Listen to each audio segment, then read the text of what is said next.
Hi, everyone. This is Cindy. Welcome to my next episode. And this one is called Consistency is Key Balancing Your Checkbook for Financial Success. And this is now my fifth episode. And I do want to explore some practical tips to achieve financial success through just being consistent and finding that balance. And to me, it's all about the importance of balancing your checkbook. And I'll kind of expand a little bit more on what I mean by that a little later, but also just maintaining consistency with budgeting habits. So, the first topic I want to talk about is budget frequency. And when I say that, I mean budget frequency in terms of how often you review and adjust your budget.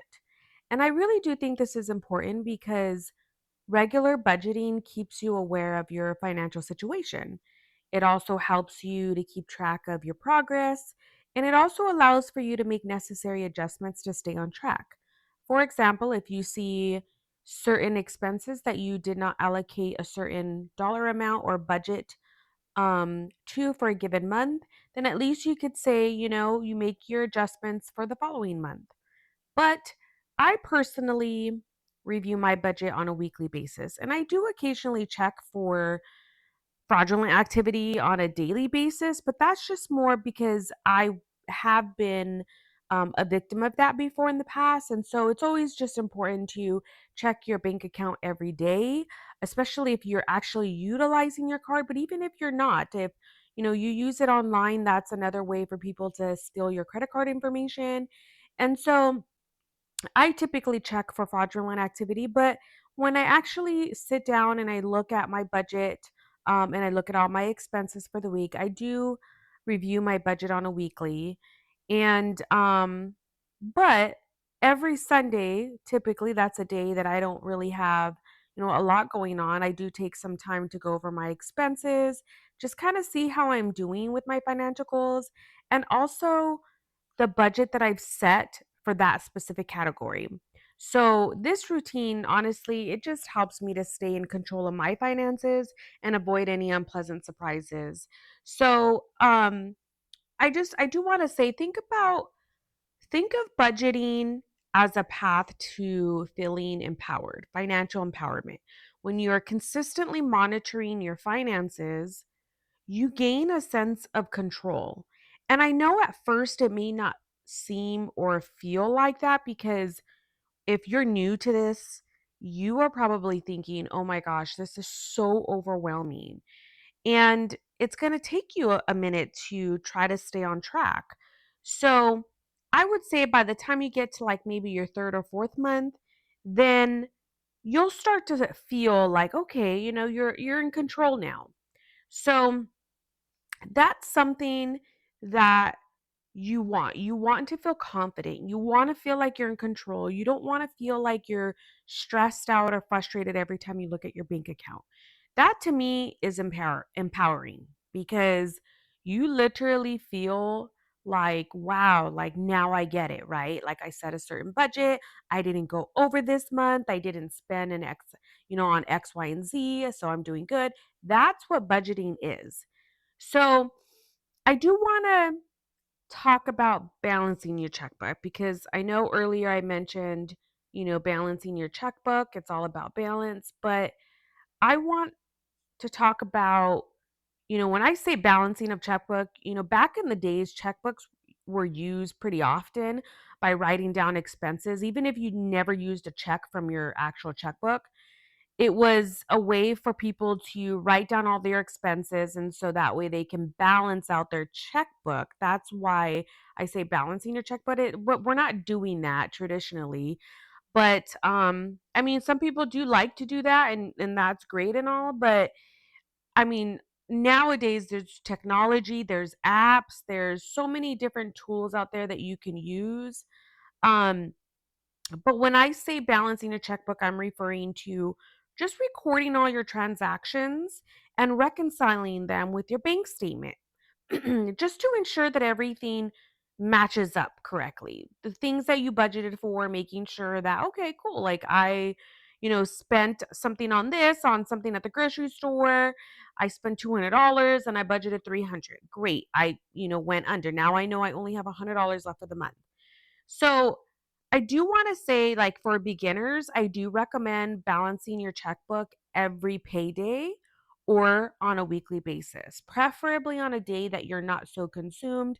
To me, it's Sundays, but it could be a Monday or it could be a Friday for you. But I do think that this will keep you up to date with your finances, and it'll help you to catch any errors early on or any discrepancies early on, make any adjustments. And like I said, for beginners, it's going to be really overwhelming and frustrating at the beginning. I typically teach my clients, the first 2 to 3 months, don't get discouraged. That's typically when you start to see, like, wow, like I'm making progress, but it's not enough. And then when you get to like maybe your fifth or sixth, month of budgeting, then you start to get a handle on, okay, now you know exactly where your money is going. When I first started balancing my checkbook on a regular basis, it was a game changer for me, especially when I first started. I mean, this has been years ago, but it just it helped me to gain a bigger picture, a clearer picture of my spending habits, and I was able to easily spot the mistakes and the discrepancies. There's even been times where I've been charged, twice and didn't even realize it until I actually looked at my bank account. But it just helps me to maintain better control over my finances. And that is truly what I want for you. And this episode is truly just for those that, don't know how to budget, but just finding that balance. And so this is why I want to get into talking about celebrating small wins. Like, you want to celebrate your victories. That is the only way for you to stay motivated, especially when you just keep your goal in mind, your financial goals.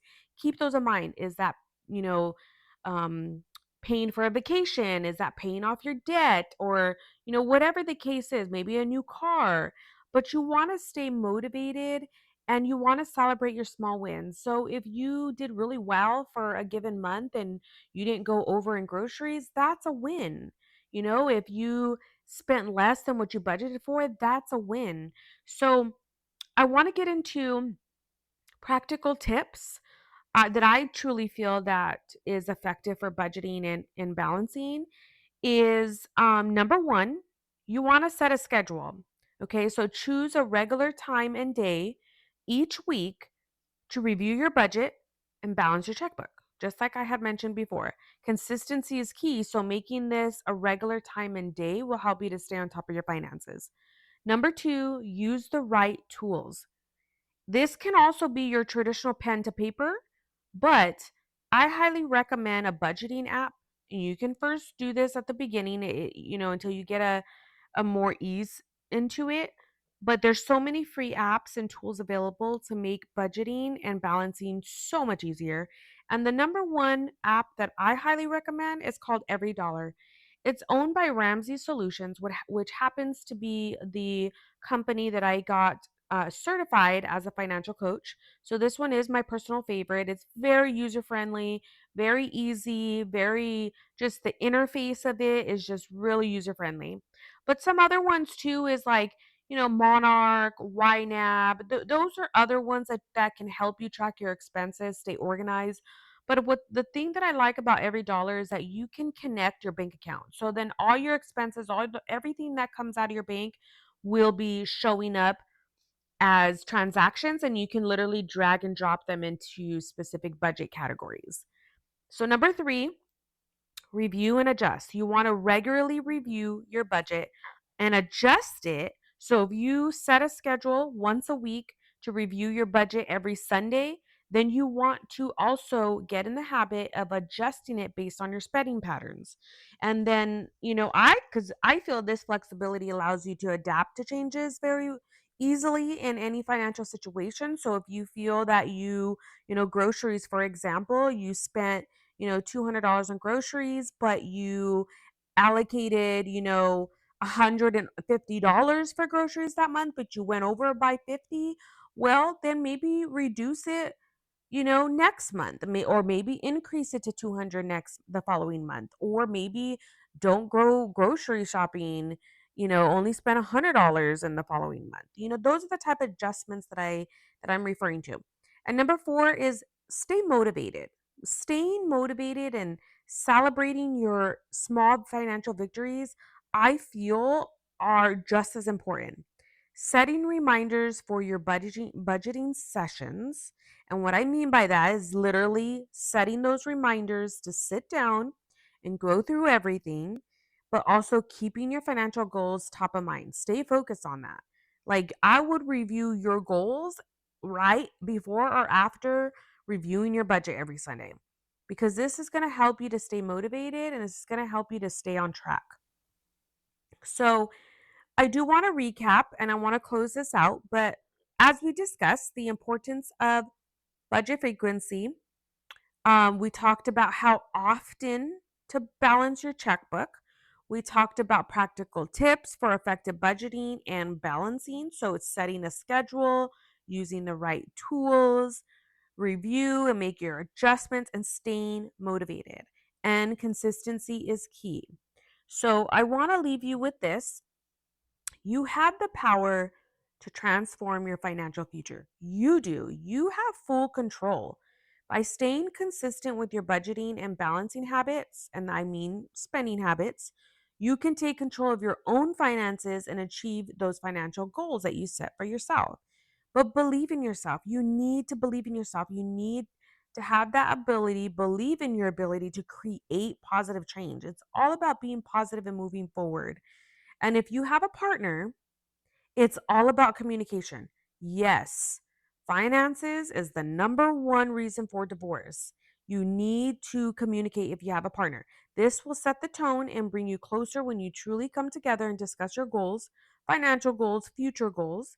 And it may even cause some arguments because you may have one that really loves to spend while the other one doesn't. And if that's the case, you really need to come together and say, okay, how do we compromise? Maybe the one that loves to spend, maybe allocate $500 for that person a month, or maybe $200 a month, or do something to help compromise. But if there is no compromise because there's not enough money in your household income to cover all your fixed expenses, then you absolutely need to make some sacrifices.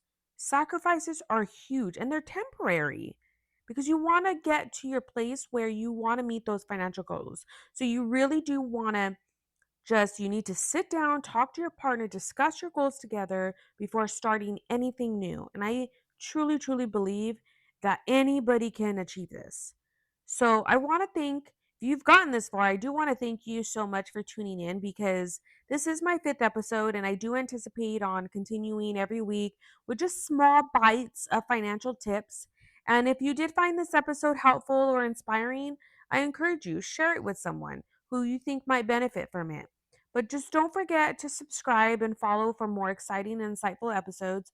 And also on my website where you found this episode, you can also subscribe on my homepage. Subscribe, and once I get to a certain amount of subscribers, I'm going to start sending out some weekly reminders about my episodes and my podcasts and some financial tips. So until then, take care and God bless.